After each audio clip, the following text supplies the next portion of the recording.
Welcome into Vertical Pursuit, the podcast, webcast. Mike Barrett, Mike Tatlock, and this is where we kind of talk about anything and everything. That's right. And it's oftentimes unapologetically aimed at men, but as you explained a couple of episodes ago, the ladies are just fine with that. Oh, absolutely. Well, that's the thing. It's like women want their husbands to have this experience. And so they're rooting for their husbands to have. So this is, and there's nothing out there like this. That's what we've talked about. There's a lot of podcasts, but what we're talking about is, yes, maybe more geared towards men, but I know women, it's a great opportunity for them to listen in, but really it's an opportunity to talk about the real stuff that guys aren't able to talk about in real life. Well, and for those of you who don't know, I was an NBA broadcaster for a lot of years. Mike is not just a pastor, but also the team chaplain for the Portland Trailblazers. So we've both had experiences in our professional lives that have been with professional athletes. That's right. And when you read books, and I'm reading one right now, we both like military books, and I think a lot of guys do, and we tend to go to those because it's kind of this raw masculinity, and it's a band of brothers kind of thing. So we've dealt with a lot of that. And I know that you are dealing with a lot of that even now in your role as an NBA team chaplain. You were at the All-Star game not that long ago. Yeah. So that's kind of a special place to work. Yeah. And when we talk about being really, it's a fraternity. And it's the idea that it's a very small elite group of people that get to be a part of professional sports. And there's something about when you get into that arena, everybody wants something from you. And so what does that look like for you to develop the trust bond with others who understand your struggles, who understand what you're going through that maybe nobody else really gets? And they're the ones that you can trust. And so, you can be very isolated as a professional athlete. You can struggle with that. But at the same time, finding that camaraderie and that brotherhood is really important. There's a very interesting similarity between, you talk with guys who go to battle and they have that cohort is the word we're using it for, right? And then guys who are in professional sports or anybody who's played team sports understands that you've got that brotherhood with you. And there's an interesting similarity between the two. The cohort word is great. And, you talk about battle and in all the sports, especially the major ones that we watch, there's probably nothing as similar or in the terminology around the sport as the NFL. And sometimes we just sit here and banter. Sometimes we have friends and buddies on and sports figures and life figures, and happy to have Sean Mannion with us today, quarterback in the NFL, the all-time leading passer in Pac-12 history, the all-time leading passer for Oregon State. And I went to Oregon State, so I had a lot of memories watching you light it up. And even just a couple months ago, starting at Lambeau Field for the Minnesota Vikings against the NFL's MVP. I know you wished it would have been a little warmer than 1 degree that night in front of Lambeau. But Sean, thanks for the time. Of course. Thanks for having me. Well, let's go back a little bit, because I know that, my dad was a coach and a basketball coach. And so growing up, there are expectations, and most of it is awesome. You just grow up and you're going to be involved in that. Your dad, a coach, still is a coach. Yep. And I think your brother, we can get to that too. But anyway, that you were kind of no surprise where you were going to go, but you've gone to great heights with that. But tell us kind of growing up. I know you were from California and then came up here, and I guess we'll get to this too, but your family kind of came up here with you, and now they're up here as well. Yeah, no, I grew up in the Bay Area. Like you said, my dad has been a football coach for, 30 years now at least. And, I think the biggest thing I think about with my dad being a coach is just exposure to the game and exposure to team sports and exposure to competition from an early age. I just think about it like any kid, you usually, you want to spend time with your dad. And for me, we had time spent together over football and over other sports too when I was younger. And eventually that love for football kind of grew the strongest, and that became my pursuit in life. But I think the biggest thing for me was just exposure to the game from an early age. Putting a football in my head, playing catch in the front yard, became something to do. And for other people, it might be at different things, but that's what it was for me. Yeah. Dude, when you go back to that as a childhood, and did football, was that like the main thing for you? Did you have other sports too? Were you kind of like, hey, I want to try all these different ones? Were you just a natural athlete all around, or? I was always very, very active. So growing up, I played football, basketball, baseball. I played all three in high school, Yep. all growing up. So I played all the sports, I guess. I just loved being outside. We lived at the end of a cul-de-sac. There was a bunch of kids in our neighborhood. So there was pickup football, there was pickup basketball, pickup baseball, everything. So I loved them all. It's funny, actually, the other night I was watching the Blazer game with my wife, Megan, and our two daughters. And I was just thinking, man, like I miss playing basketball. It looks so much fun. Now my basketball game has gone way, way, way back on ice because it's just not worth it to sprain an ankle or worse. So I haven't played basketball in ages, but I have interest in all sports, and I played them all growing up. I think probably when I got to high school, I realized that football was the one that, kind of like Mike said, could take me to another height, if I pursued it.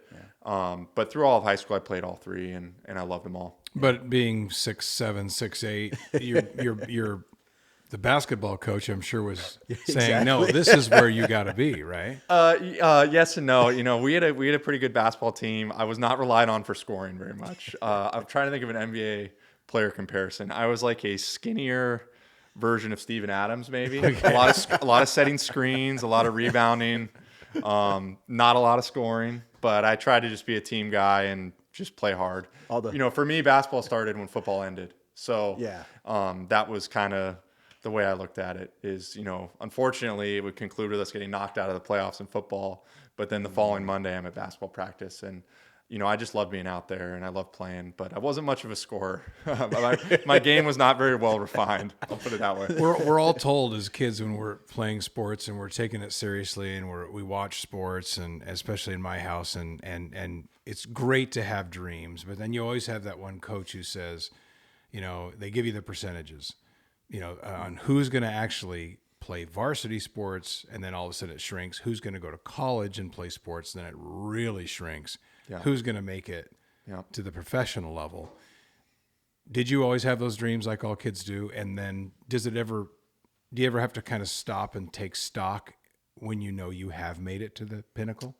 I think like you said, like most every other kid, I think I always had my sights set on, man, I'd love to be a professional baseball player one day, basketball player the next day, football player the next day. I think as you get older,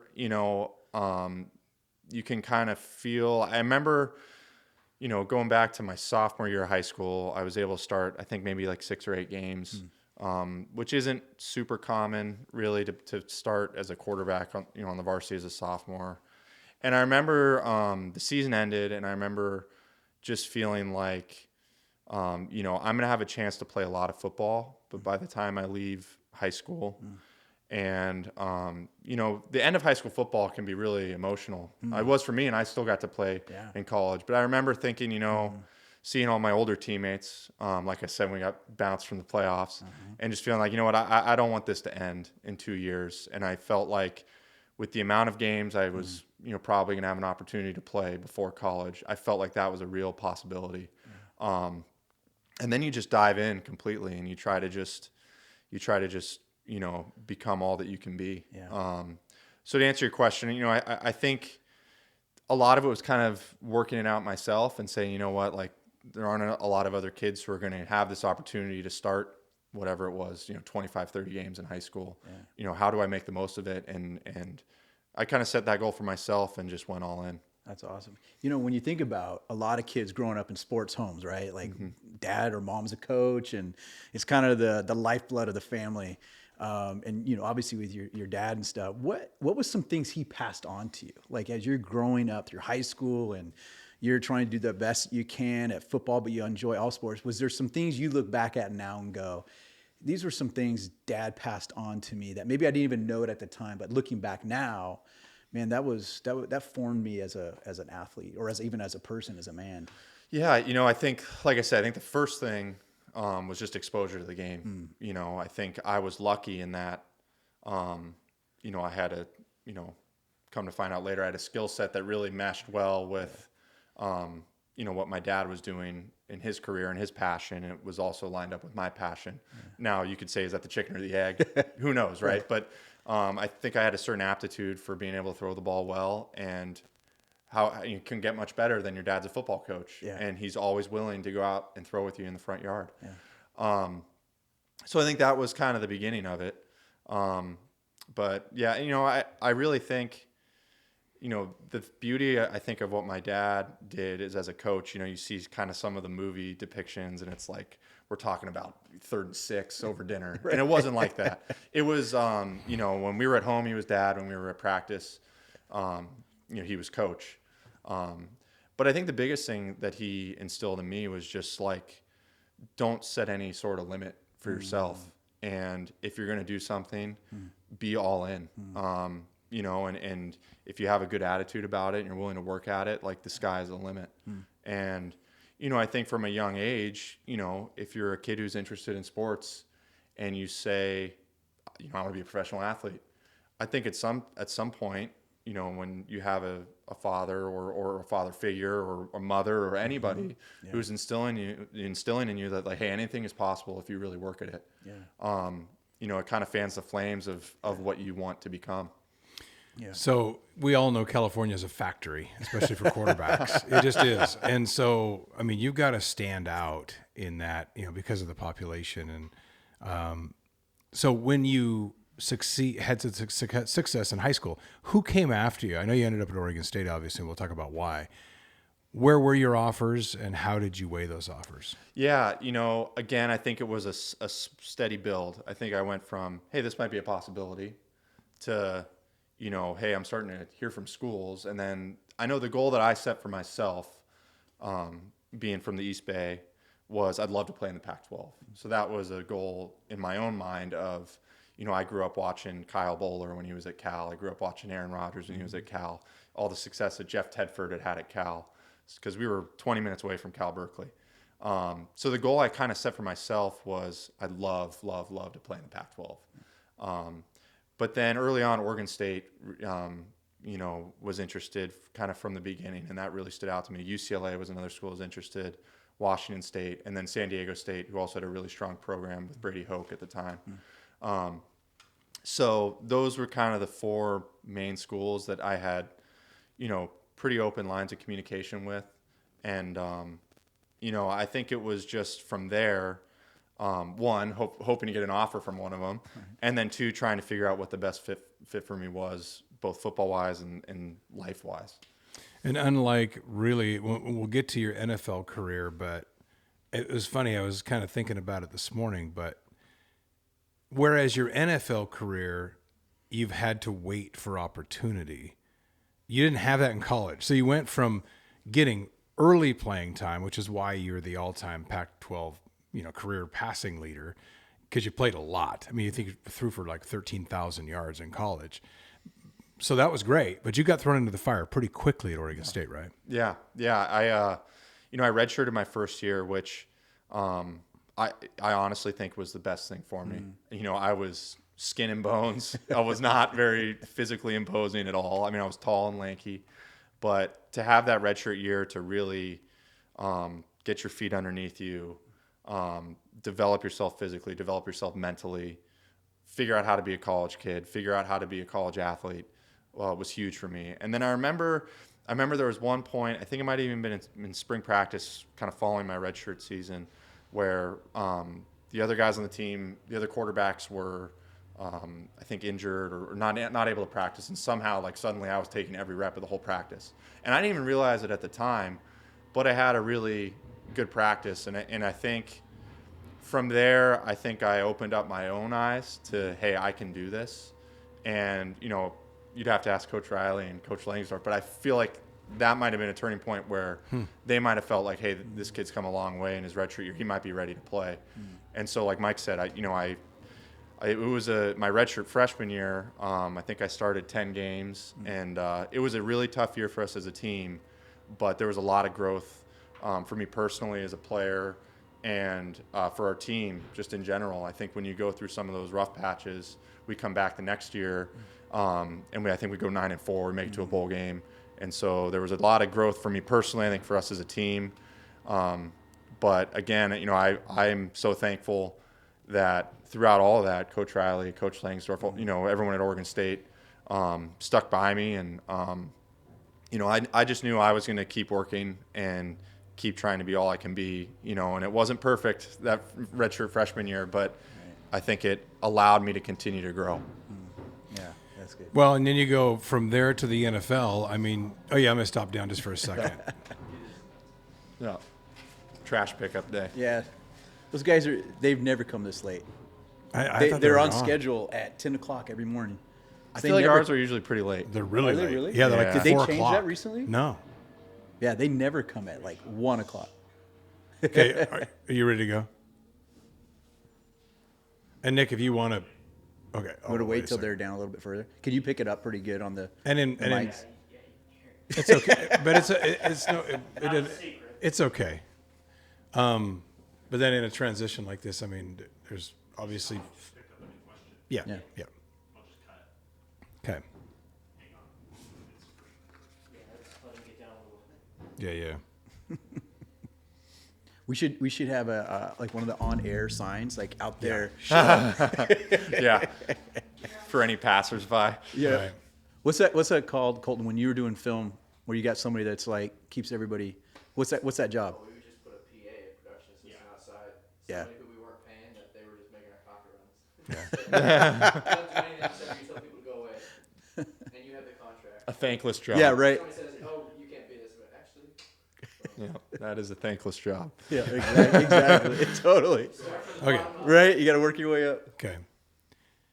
So Oregon State, so you end up, we talked about being the all-time Beavers leading passer, and I know they come back, they have you back and they honor you, I think. I was at a game this year, I think when it was might have been the Stanford game where you were brought back. And that has to, no matter what's going on in the NFL, that's got to feel great. And then going back and, I mean, people do that, they can go back to their high school or whatever, but to go back knowing you still hold all those records and whatnot, and the impact you had on the program, it's got to feel great. Yeah, honestly, you don't really think about those type of things in the moment. You're focused on we got to go to Salt Lake City, play Utah, and they're going to go defense. Like those are the things that go through your head at the time. I think it's once you get further removed, and now I haven't. My last year was 2014. I think now you kind of go back and you really reminisce, and like you said, Mike, to go back to Oregon State and see honestly a lot of familiar faces, people that I played with. One of my teammates, Michael Doctor's working in their recruiting department. So to get to go back and see someone like Mike Doc and talk about the teams we were on and talk about, the games that we played together. Honestly, I think when you reflect on some of the records or stuff like that, a lot of the reflection is on the people that you got to work with. Coach Riley, Coach Langsdorff, all of my offensive linemen that blocked for me, all my receivers that caught passes for me, all those guys on defense that did a great job.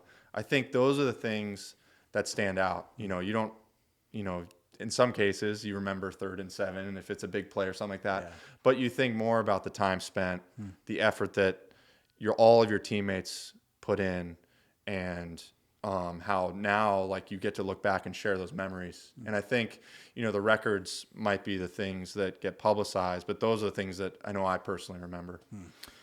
So you a 3rd-round pick's pretty good in the NFL. So your 3rd-round pick, and you spent 4 years with the Rams? Yes. 4 years with the Rams, and then now this is you just finished your 3rd year with the Vikings, is that right? Yep. Okay.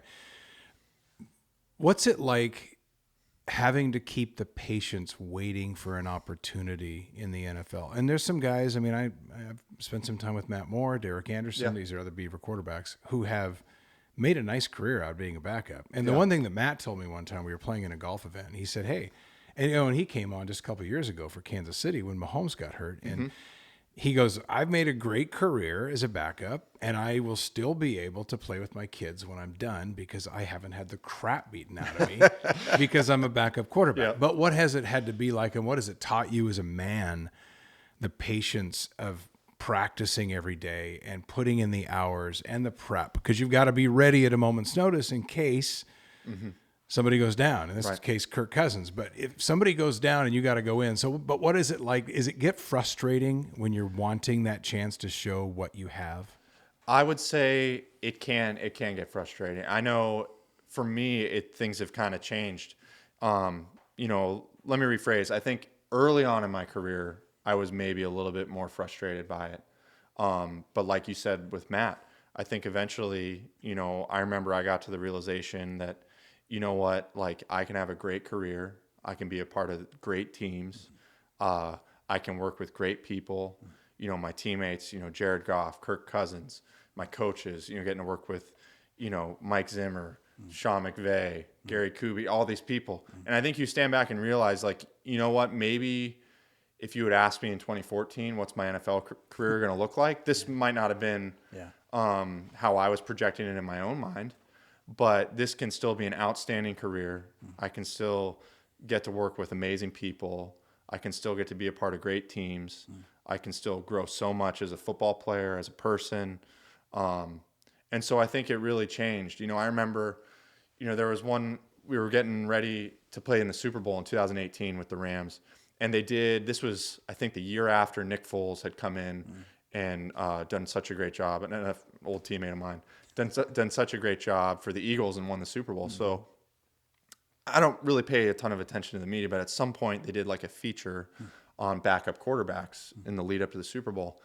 And one of the people who was speaking on the piece was Steve Young, maybe the greatest backup story ever, right? Maybe one of the all-time great quarterbacks Who had patience and got his time. Exactly. Yeah. Exactly. And I remember Steve Young said something. He said, eventually he came to the realization that the only way I'm going to get the job I want, in his case, he wanted to be, a franchise quarterback, the starting quarterback, was to be the best backup quarterback that I can be to Joe Montana. And that just really, I don't know, it just really stood out to me. It was like, you know what, like I said, in 2014, I might not have said, 4 years into my career and I have one start, I might not have picked that. Right.